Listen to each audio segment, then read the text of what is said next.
We're getting manure spread today. It is like 3 o'clock in the afternoon. I was spreading a bunch this morning at a field nearby, and now we're moved down to our place and we're gonna get this mushroom compost spread. Not all of it today, because there is 330 tons sitting here, and that's a lot of spreading. But we will at least be able to get a start on it today, Friday, and then hopefully tomorrow morning. It's gonna freeze a little bit again overnight, but then it's supposed to get up to like 40 degrees. So hopefully get down here in the morning and maybe get, you know, a couple loads spread, get a little bit more spread Monday, maybe a little bit more Tuesday. Kind of something I'm just gonna try to chip away at here over the next few days, and hopefully we can get this done soon and get moving down the line.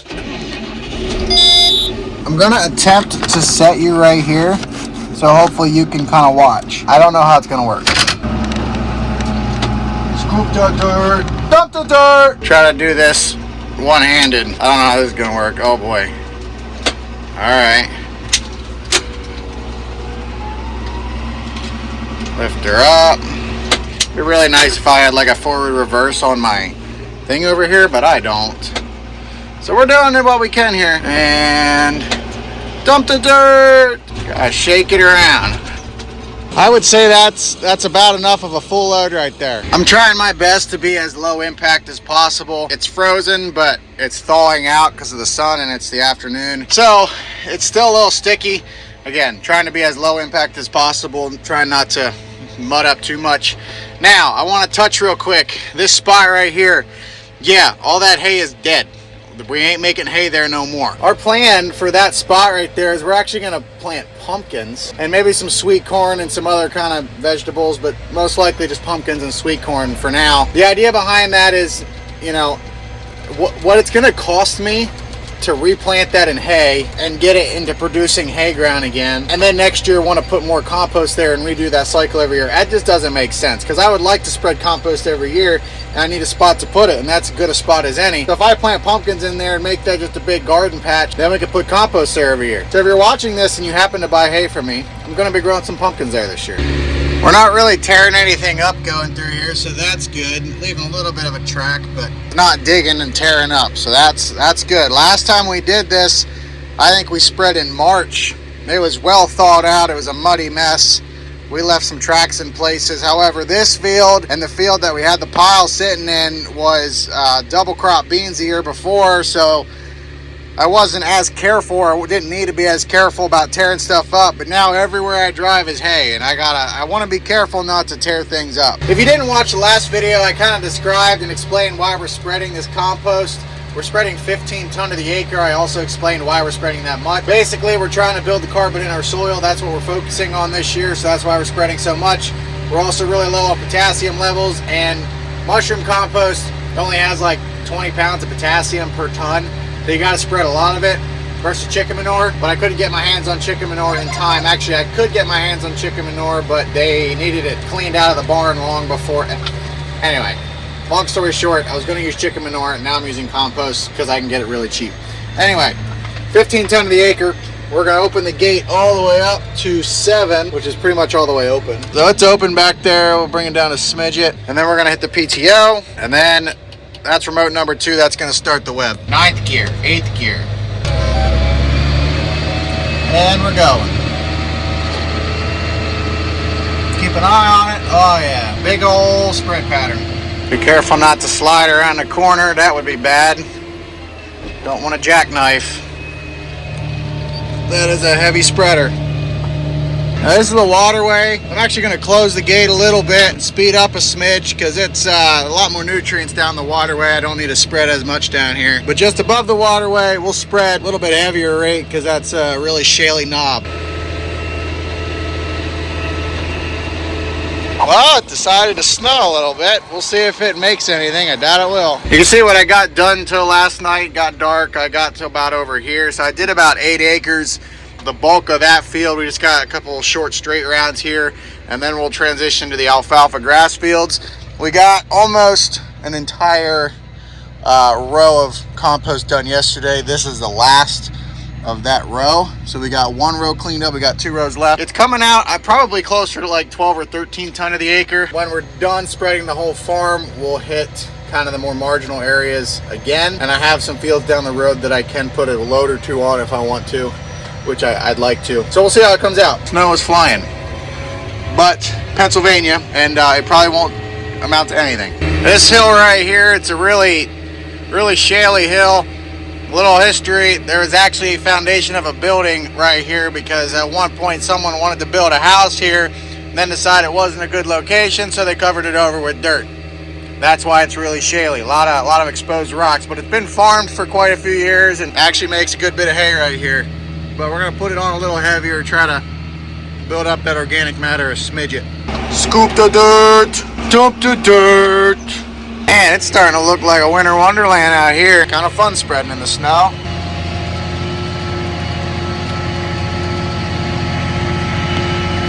Well, it's 11 o'clock, and this is Pennsylvania. They weren't really calling for anything. They were like maybe some flurries, some wintry mix in the morning, and then turn into sunshine in the afternoon. Well, we've got an inch and a half of snow on the ground. Nobody was prepared for it because all of the PennDOT and all of our road people, there's no salt on the roads. There was no salt when I came here this morning, and now the roads are terrible, and I've been hearing of crashes and sliding all over the place in terrible road conditions. Anyway, this is the last load I'm going to spread today.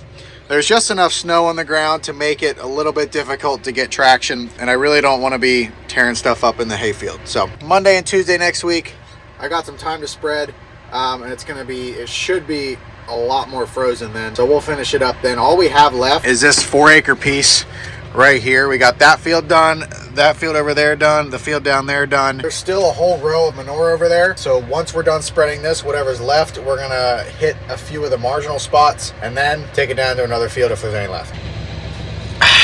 Coffee is life. Anyway, we will start in this direction over here. Get a little muddy around there too. It's like 30 degrees, so it's not like frozen, but it's cold enough for it to snow. Web.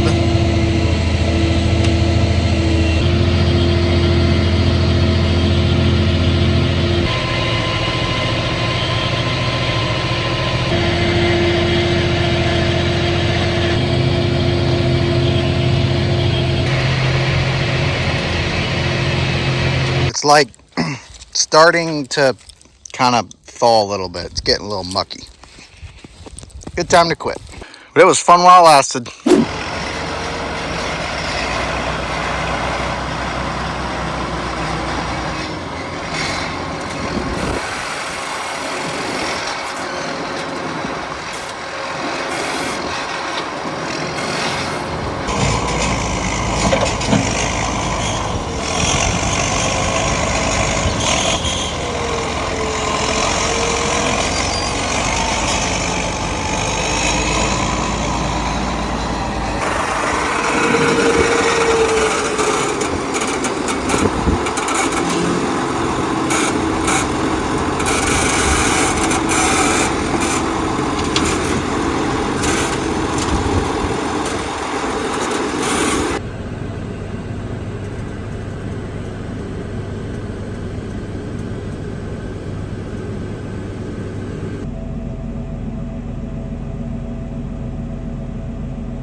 We're just about done with the pile here. We're just about done with this field. I'm gonna do a few passes around some of the other fields just to kind of touch some stuff up, and then we'll take some stuff down the road. But we are just about done. And a nice big old dead spot for pumpkins now.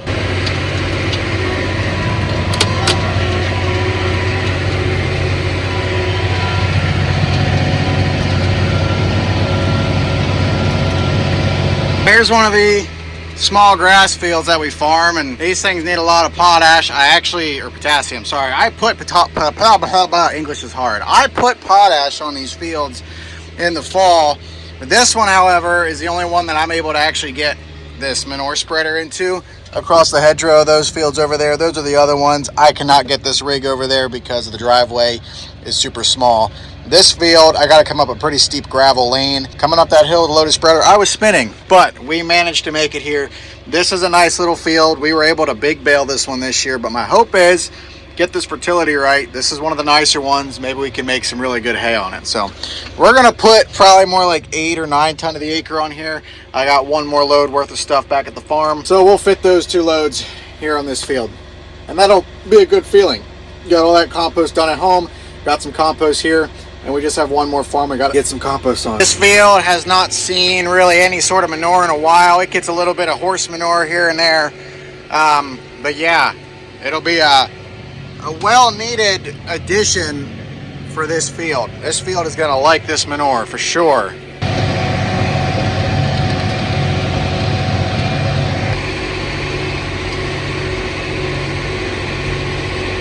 Ah, that's a good feeling. Get that pile cleaned up and out of here. Got 2 loads already down at that field spread. This is the 3rd one, and the last load I took was a nice full one, and man, going up that hill we were spinning a little bit. So hopefully I don't spin out on this one because the gravel's starting to get loose. We will find out. Come on, girl, come on. All right, we made it. Sorry, I forgot to pull the camera out and film that. Anyway, last load. That ground is getting soft.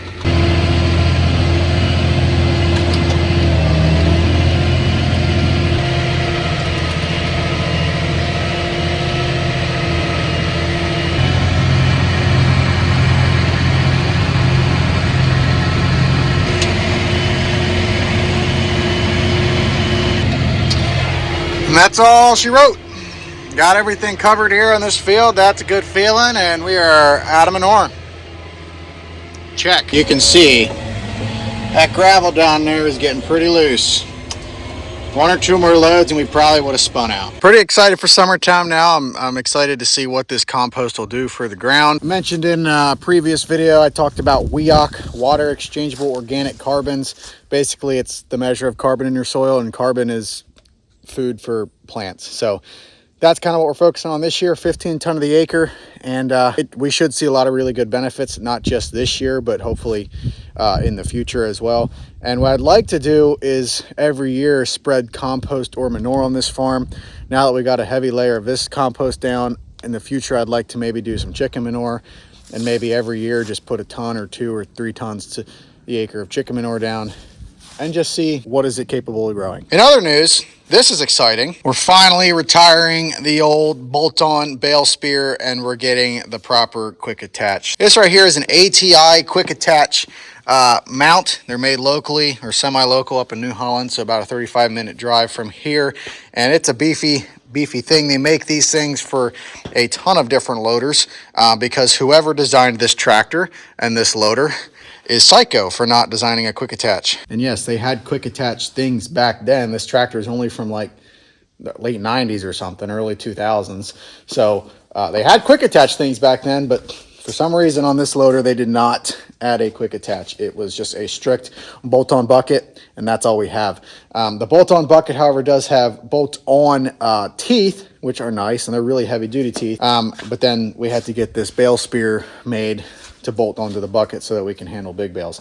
The big problem with that we found, number one, is it can really only handle 1 bale at a time, because when you have that bucket on, that bucket goes from here out to about here, and then your bale spears are out here. So that bale is way out here, and it's been putting a lot of stress on these cylinders here, and that's actually why we have some really bad cylinder drift now, bucket drift. Both of these cylinders are blown out, and so they will drift down. They don't hold pressure anymore. So we got to get both of them rebuilt, and part of that reason is because those bale spears, we were handling 2 bales at a time, especially back in the late summer and fall. Handle a lot of bales, and then we had that whole like almost burned the barn down fiasco when all that hay got super hot, and I pulled all those bales out. So anyway, that's exciting. We finally got the quick attachment. This particular thing right here, this is the actual skid plate that's going to get welded onto our existing bucket. One of my guys that I sell hay to is a professional welder, and so he is going to torch these things off. These are the existing hardware, the mounting hardware on this bucket. He's going to torch that off and weld that plate on there, and we got a quick attach bucket. The plate was like $200, so that's cheaper than me going out and buying a quick attach bucket that's this size. I mean, this is a rather large bucket. It's bigger than a regular skid steer bucket. So yeah, anyway, cheaper than go and buy a new bucket. All we got to do yet is find a bale spear to buy. Believe it or not, bale spears are a lot more expensive than you would think, at least new.